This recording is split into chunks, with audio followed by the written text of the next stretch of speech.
Saya ingin menyebutkan bahawa kes ini juga telah mendapat perhatian daripada Suhakam, dan Suhakam telah mengadakan lawatan pada 1 Disember yang lalu, dan kita dapati bahawa yang pertamanya tiada unsur-unsur peneraan sebagaimana yang ada dakwaan dilakukan Dewan Yang Mulia ini.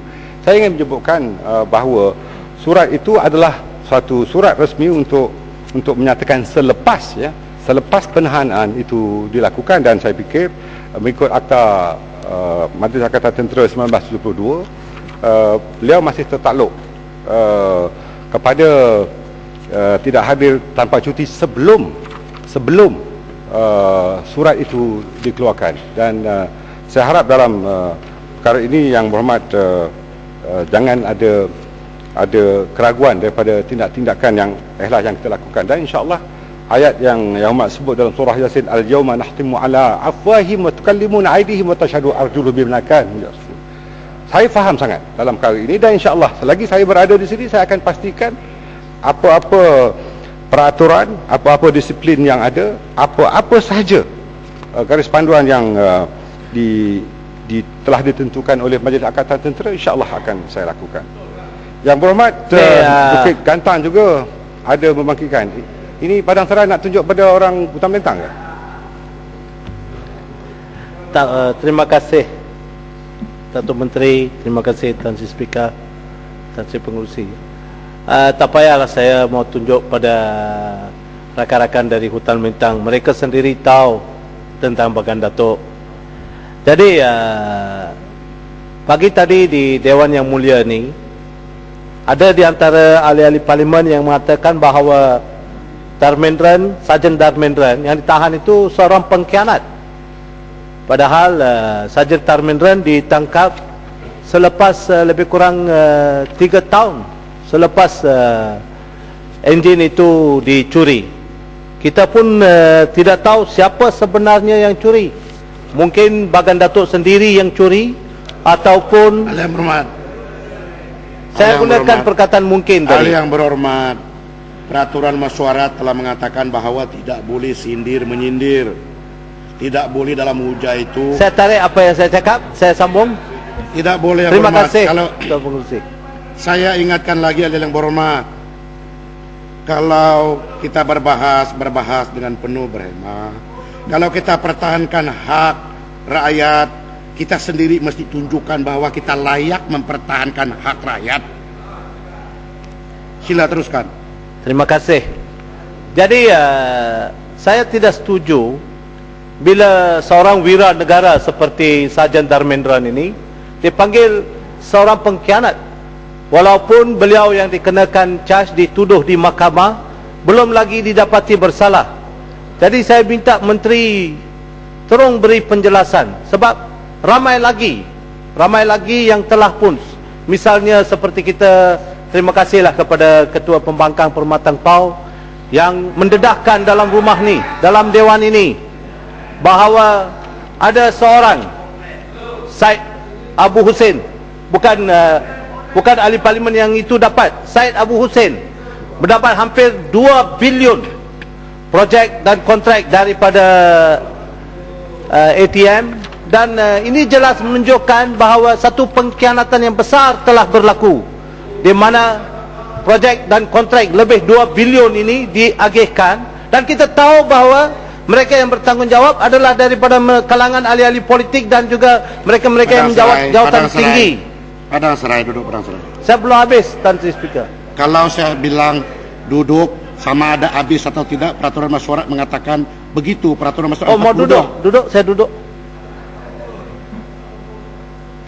Ahli Yang Berhormat, sampai bila kita bermesyuarat seperti begini? Saya tidak mau lagi diheret kepada yang sudah-sudah. Kalau berhujah menurut peraturan mesyuarat 37 dalam pencelahan, tanya saja dengan perkara-perkara yang ditimbulkan dalam jawapan. Jangan lagi bawa perkara-perkara yang menimbulkan perbahasan. Itu semua sudah dipahami. Diulang lagi, sindir menyindir lagi, kecoh lagi. lepas tu speaker lagi yang tidak adil, speaker lagi yang emosi, speaker lagi yang tidak macam-macam. Saya terpaksa memberikan bandingan supaya Yang Berhormat Menteri faham, Tan Sri. Jadi, apakah pendapat Menteri apabila ada orang mengatakan bahawa Sarjan Dharmendran itu pengkhianat, padahal dia adalah seorang wira yang belum didapati bersalah? Cukup di Saya situ. mau pandangan, Cukup di saya mau situ. pandangan Biar Menteri daripada jawab. Menteri. Sampai di situ, itu saya boleh terima. Silakan. Terima kasih, Tan Sri. Tan Sri Pengerusi, saya amat bersetuju dengan Tan Sri Pengerusi bahawa Ahli Yang Berhormat Padang Serani tak tahu peraturan mesyuarat. Dan Dia tahu, bukan dia tidak tahu, dia sengaja tak tahu. ya, betul, saya pun setuju. Tan Sri Pengerusi, mengenai Sarjan Dharmendran, saya tidak mahu membangkitkan isu ini cara lebih panjang lagi dia yang mulia ini, kerana kes ini masih dalam perbicaraan, akan berlaku sub judice. Dan saya harap Ahli Yang Berhormat patuhi apa yang telah diputuskan oleh pihak mahkamah, dan saya fikir eloklah Yang Berhormat duduk kerana telah diarahkan oleh Tan Sri Pengerusi. Saya cuba mau tahu apa yang dibangkitkan dalam hujah ahli parlimen tadi memanggil beliau sebagai pengkhianat itu.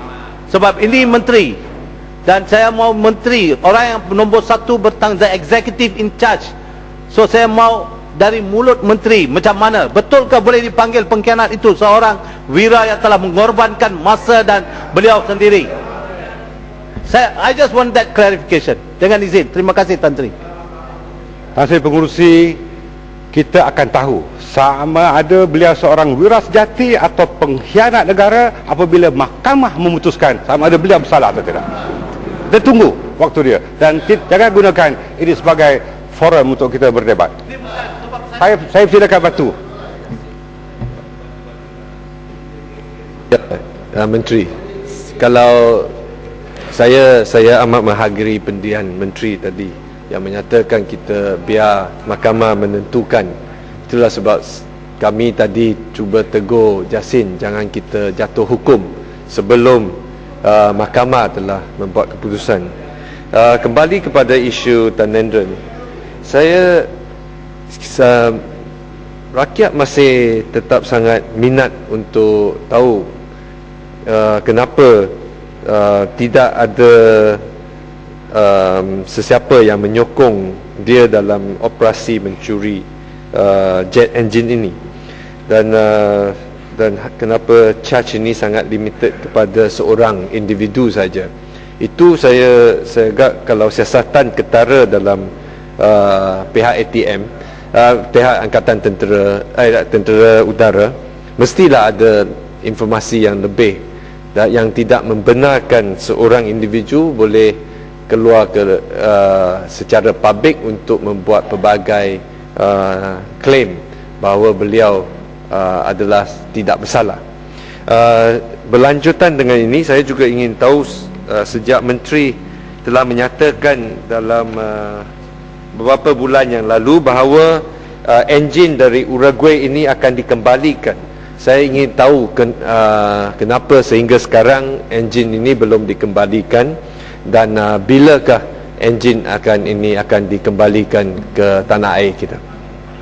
Menteri, yang enjin dikembalikan ini, kenyataan ini bila dibuat? Berapa bulan yang lalu ataupun sudah dibuat tadi sebentar ini? Saya tak buat kenyataan itu, dinyatakan oleh Ipoh Barat. Inilah perbahasan di bawah 37 cuma membenarkan apabila ada sesuatu perkara yang timbul daripada jawapan yang perlu penjelasan, maka tanyalah. Kalau mengenai dengan isu yang sudah kita bahas 2-3 bulan yang lalu ataupun tahun lalu ditimbulkan balik, itu sudah melanggar peraturan mesyuarat 37. Betul. Tidak. Saya ingin menjelaskan. Apalagi kalau perkara ini sudah dibawa pergi mahkamah, saya bilang sudah subjudis. Saya tidak mengikuti perbahasan ini lebih awal. Tapi ahli yang berhormat mesti harus paham. Saya tidak ingin membangkitkan isu mahkamah. Pertama sekali saya cuba bahas, tadi pengerusi kata boleh celah sebab tidak ada Boleh masalah. celah kalau Ya, ya. apa dari apa yang timbul itu Ya, ya. daripada apa yang dijawab oleh Dia Menteri. ditimbulkan. Bukan kenyataan yang sudah-sudah. Saya ingin quote Menteri pernah hujah di dalam dalam bernama ini.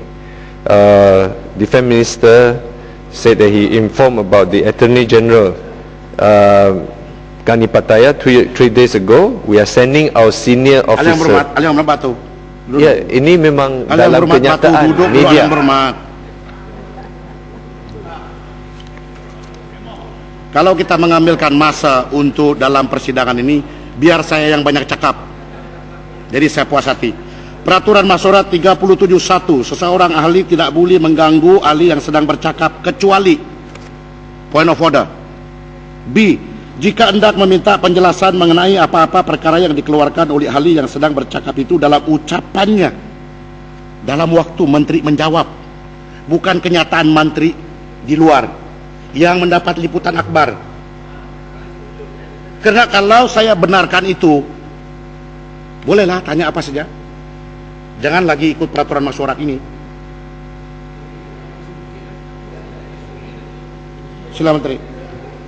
Tan Sri Pengerusi, saya sekali lagi abang setuju dengan apa yang ditentukan oleh peraturan mesyuarat. Saya fikir Batu eloklah belajar balik peraturan itu, dan kalau tak ada banyak aktiviti, boleh gigit telinga polis sekali lagi.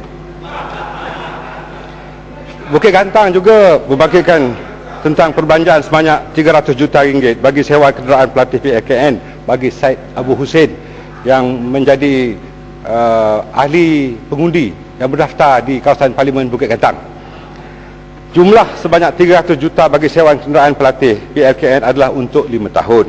Kontrak bagi tempoh 1 tahun adalah sebanyak 64 juta bagi 140,000 pelatih PLKN, menjadikan jumlah kos perbelanjaan pengangkutan setiap pelatih adalah sebanyak RM457 dan bukan RM2,300 sebagaimana yang dikira oleh Yang Berhormat Bukit Gantang, yang salah dari segi aritmetiknya pada standard sekolah rendah. Oleh yang demikian, ingin saya nyatakan juga bahawa apa yang disebutkan oleh ahli yang berhormat itu, saya fikir eloklah. Saya ulangi lagi sekali, Tan Sri Pengerusi, bahawa bukan beliau seorang yang dapat, bukan syarikat beliau seorang yang dapat, ada 29 syarikat lain lagi yang memperolehi kontrak 300 juta berkenaan untuk selama 5 tahun. Ya. Yang Berhormat Gelar Patah telah membangkitkan mengenai tapak tanah terbiar dan banjir, lawatan audit, kem Majidi, kem Tebrau, tindakan terhadap kontraktor berkenaan. Saya ingin nyatakan di Dewan Yang Mulia ini bahawa tindakan perundangan sedang dilakukan, dan saya menyatakan bahawa tidak ada kompromi pada syarikat Kausar Corporation dan Berhad itu. Dan oleh kerana projek itu projek perswastaan, pihak APU sedang mencari jalan untuk membatalkan terus kontrak berkenaan itu, dan saya tidak mahu berkompromi. Jika kebajikan pegawai dan anggota tentera saya dizalimi, saya akan menentukan bahawa syarikat berkenaan akan diambil tindakan undang-undang dan dilakukan pembatalan. Ini Jelasan. saya boleh jamin. Jelasan.